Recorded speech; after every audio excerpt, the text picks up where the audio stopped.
이재명 대표의 최근 발언이 아마 큰 논란이 되고 있죠. 민주당은 중도 보수라는 그 주장 때문에 당 안팎의 비판을 좀 받고 있는 상황입니다. 특히 이 대표는 친중, 친북, 친러 이런 이미지를 좀 벗기 위해서 노력을 하고 있는데 과연 이 대표의 행보를 믿을 수 있는 것인지 그 의문은 가시질 않습니다. 지금부터 하나씩 따져볼 텐데 화면 함께 보겠습니다.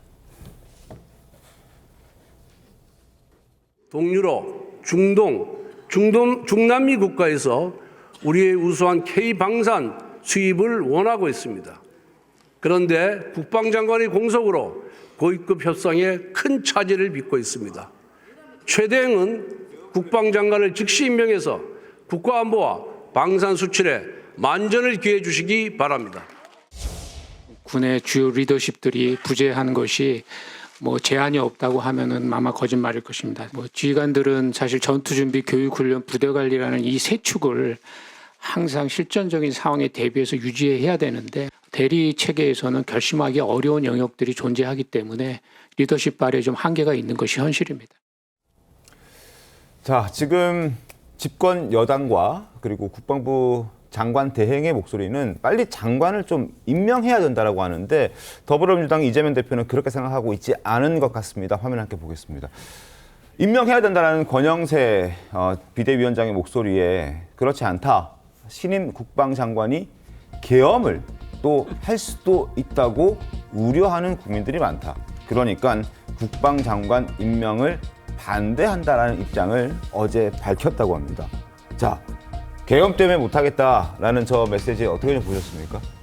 앞으로 모든 일을 다 하지 못하는 거죠. 지금도 민주당 같은 경우는 내란이 지속되고 있다고 얘기하지 않습니까? 내란을 진압해야 된다고 얘기하고 있는데 뭔가 하려고 하면 내란하려고 하는 거 아니냐? 그렇게 다 속된 말로 내란을 통해서 난사를 한다고 저는 생각하는데 네. 지금 국민들은 평온하게 각자의 일을 하고 있습니다. 그렇기 때문에 저 말은 굉장히 국민들이 받아들이기 힘든 어떤 핑계라고 봅니다. 근데 저는 권성동 의원께서 얘기한 부분 플러스 하나 제가 얘기를 드리자면 민주당이 방산 수출 관련해서 본인들이 적극적으로 돕겠다고 얘기합니다. 네. K 방산 얘기를 하는데 근데 이재명 대표의 그 말이 어폐가 있습니다.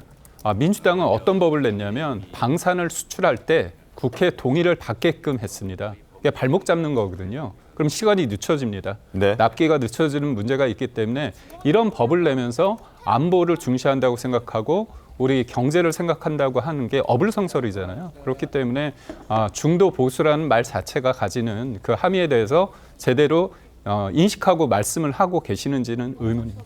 그러니까요. 김주태 의원이 안보는 약간 보수의 가치 가운데 핵심이라고 저희가 늘 꼽잖아요. 근데 이 안보 문제를 컨트롤 타워라고 볼 수 있는 국방장관 임명, 그래서 시급하다. 대북 정책도 그렇고 대외 문제에 있어서도 우리나라 안보 챙기는 게 가장 중요한 문제다. 이렇게 지금 정부 여당이 얘기를 하고 있는데 중도 보수 얘기한 이재명 대표가 정작 국방장관 임명은 조금 고사하는 분위기, 이거 좀 어떻게 해석을 해야 됩니까? 국방부 장관 임명되면 바로 안보 불안 해소됩니까? 저는 그런 부분들, 지금의 안보 불안을 해소시킬 수 있는 역할, 이것들에 대해서 정부와 또 집권 여당인 국민의힘이 보다 더 전향적인 자세를 갖는 것이 일단 중요하다, 이렇게 보여지고요.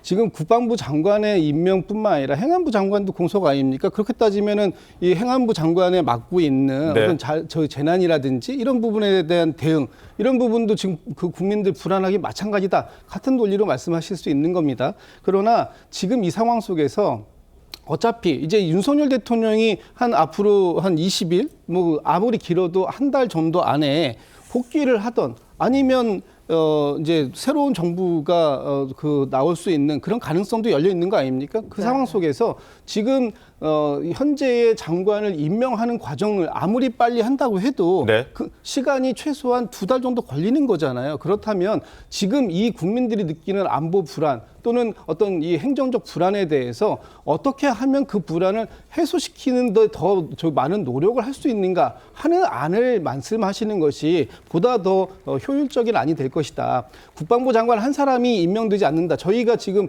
이 민주당에서도 이번에 방산산업이라든지 이런 부분에 대해서 상당히 많은 지원을 하겠다라는 의지도 얘기하고 있고 또 이 국민들이 불안해하시지 않도록 특히 군 요번에 12.3 비상계엄 내란 사태에 많은 군 장성들이 동원되었고 그분들이 지금 구속 기소되어서 재판받는 이런 과정 속에서 군인들이 불안해하지 않도록 상당히 많은 격려와 그 불안감을 해소시킬 수 있는 방법을 저희 민주당도 노력하고 있지만 집권 여당에서 마치 국방부 장관 한 사람 때문에 국민들이 느끼는 불안감이 해소되지 않는 것처럼 얘기하는 것, 이것도 상당히 오도하는 것이다, 이런 말씀을 좀 드리고 싶습니다. 네, 뭐 군의 사기를 더 드높이기 위해서 여러 가지 방법들이 있겠지만 장관을 임명하는 것도 네, 못지않게 그럼요. 중요할 수도 있지 않겠나 이런 생각도 또 한켠에선 들기도 합니다.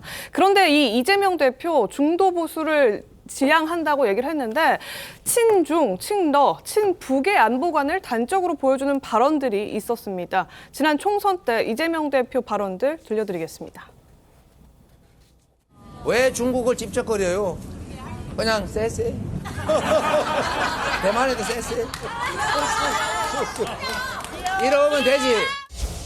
제 아내 고향 충청도에 사드같이 흉악한 거 말고 보일러 놔드리겠습니다, 여러분. 윤석열 정부가 일본의 자위대를 독도 근해로 불러들여서 합동 실전 군사 훈련을 연이어서 강행하고 있습니다. 좌시할 수 없는 국방 참사이고 안보 자해 행위입니다. 예, 여기도에서 지금 이재명 대표 우크라 전쟁에 끌려갔다가 포로가 돼서 잡혀있는 북한 청년 2명 지금 한국에 들어오겠다 이런 입장 표명을 한 걸로 알려지고 있는데 민주당이 입장을 내놓지 않는 점도 논란입니다. 오늘 조선일보 사설에서는요 이재명 대표에게 이런 질문을 던지기도 했는데 이 북한 파병 문제에 대해서 그동안 침묵을 하거나 혹은 파병이 맞는지 증거를 좀 대봐라 이렇게 얘기를 했던 민주당 그에 대한 설명도 없고 이 중도 보수를 얘기해놓고 한국으로 송환하겠다는 송환 요청하는 이 파병군에 대해서도 입장이 없다. 지금 이런 얘기를 하고 있는 겁니다. 이 국정원이 북한군의 우크라이나 전쟁 파병 사실을 발표했을 때 민주당 이런 입장 냈었죠. 북한이 부인하고 있다. 확실하지 않은 정보로 위험한 불장난을 하지 마라. 그러면서 국정원이 이 부분에 대해서 진짜 파병이 맞는지 알아보러 좀 가겠다고 하니까 고문 기술 전수하러 가는 것 아니냐 이런 취지의 발언도 했었습니다. 안보관이 조금 더 보수적인 중도 보수의 입장에서의 안보관을 고수한다면 이런 북한 파병 문제 또 강제 파병으로 인한 인권 문제 이 부분에 대한 지적도 없고 또 안보관에 대한 보다 명확한 입장도 안 내는 것 문제 아니냐 이런 지적을 지금 하고 있는 겁니다. 오히려 북한군 파병 소식에 대해서 민주당은요 왜 남의 나라 전쟁에 뛰어드냐 고문을 전파하려는 거냐 부정적인 목소리도 내는데 더 집중한 바 있습니다. 들어보겠습니다. 남의 나라 전쟁에 불나방처럼 뛰어드는 윤석열 대통령의 불장난 안보 정책의 의도는 무엇입니까?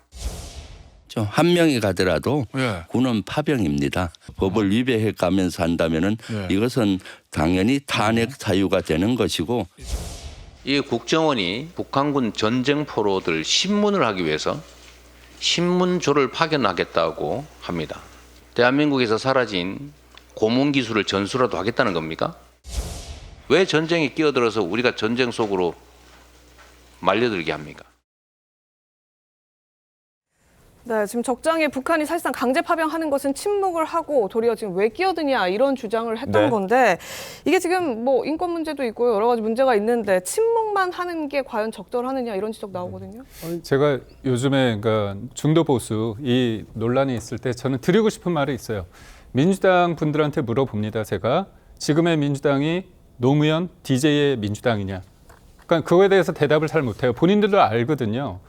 1인 독재라는 거, 1인 어떻게 유일체제라는 걸 알고 있습니다. 근데 중도 보수를 얘기해요. 근데 제가 느끼기에는 지금의 이재명의 민주당은 이석기의 통진당을 길을 가고 있다 이렇게 얘기를 합니다. 왜냐? 통진당이 어떤 겁니다. 북에 대해서 얘기를 못 하잖아요. 제대로. 북의 인권을 그렇게 얘기하지만 휴전선 앞에서 북한의 인권은 얘기를 하지 못합니다. 멈춥니다. 근데 지금 이번에 총선 때 어땠습니까? 민주당이 진보당, 통합진보당의 후신이라고 할 수 있는 분들과 선거 연합을 해서 비례 대표로 3분이 들어왔고요. 그다음에 울산에서는 민주당이 후보를 내지 않고 진보당 후보가 선출되도록 도왔습니다. 그렇다면 저는 본인들이 말하는 것처럼 중도 보수로 오는 게 아니라 제가 볼 때는 네. 이석기의 통진당의 길을 가고 있다. 이게 냉정한 현실이라고 저는 보고 있습니다.